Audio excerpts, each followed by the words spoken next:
Olá, esse é o grupo do Gilberto Freire do terceiro ano A.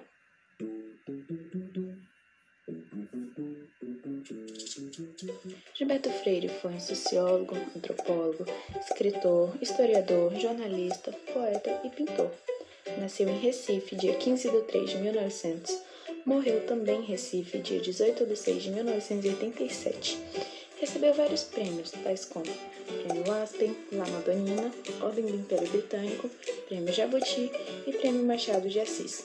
Teve várias obras e suas principais foram Casa Grande e Senzala, Sobrados e Mucambas, Ordem e Progresso e Manifesto Regionalista. Passo agora a palavra para o Anthony, que vai falar um pouco sobre a sua sociologia.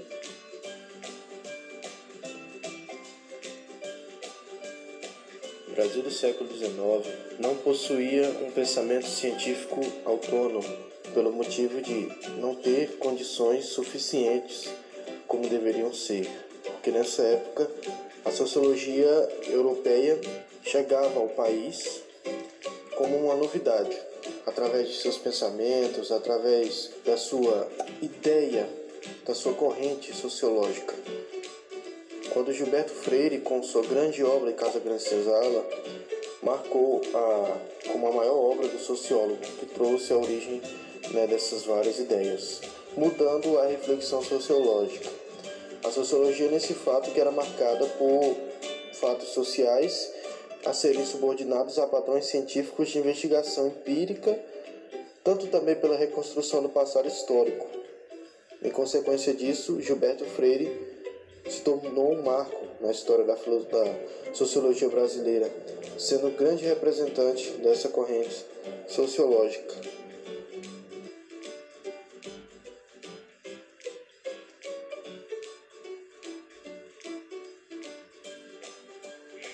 Bom, quando nós falamos de Freire e tentamos estabelecer uma conexão dele com os três pilares da sociologia, acaba acontecendo uma certa contradição de ideias, pois Freire ele meio que era contra quase todas as teorias antropológicas que surgiram no século XIX.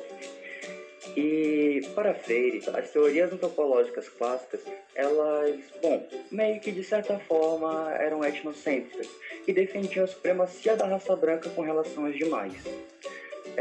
Outro detalhe importante de citar é que naquela época, no século XX, os políticos intelectuais brasileiros, eles trouxeram essas ideias de pureza racial para o Brasil e eles tentaram fazer um branqueamento da população brasileira, dizendo que essa proposta, no caso, traria uma melhoria para a sociedade. Porém, Gilberto Freire foi contra isso, pois para Freire a miscigenação era uma coisa positiva. Ele defendia que a cultura de um povo ela deve ser estudada não em comparação com a cultura do próprio antropólogo, mas o antropólogo ele tem que fazer uma certa imersão na cultura que ele está estudando, porque ele não olha para aquela cultura com preconceito. Como eu disse antes, para Freire também, o Brasil colonial ele apresentou uma sociedade que meio que miscigenou e integrou os africanos, os índios e os brancos. E isso para ele era uma coisa boa. E segundo Freire, essa miscigenação é o que teria formado uma raça mais forte e mais intelectualmente capaz e com uma cultura também mais elaborada.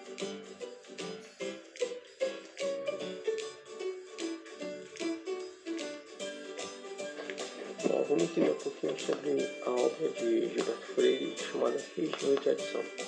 Pelo nome assim já dá para ver que ele se refere à tradição de certo local, de certa região, ou seja, são casos específicos. Na obra dele, ele consegue conciliar o nacional e o estrangeiro, o antigo moderno, e em algumas das obras deles, principalmente Sobrados e Mucambas, ele exalta a cultura nordestina e a história dela, onde ele enfatiza a culinária e ele retratava o processo de formação histórica dos portugueses, africanos e indígenas. Tanto que no livro dele, ele diz que nós estamos em todos os sentidos caracterizados pelas particularidades e diferenciações regionais que se encontram no regionalismo e na tradição, as fontes mais saudáveis de organização nacional.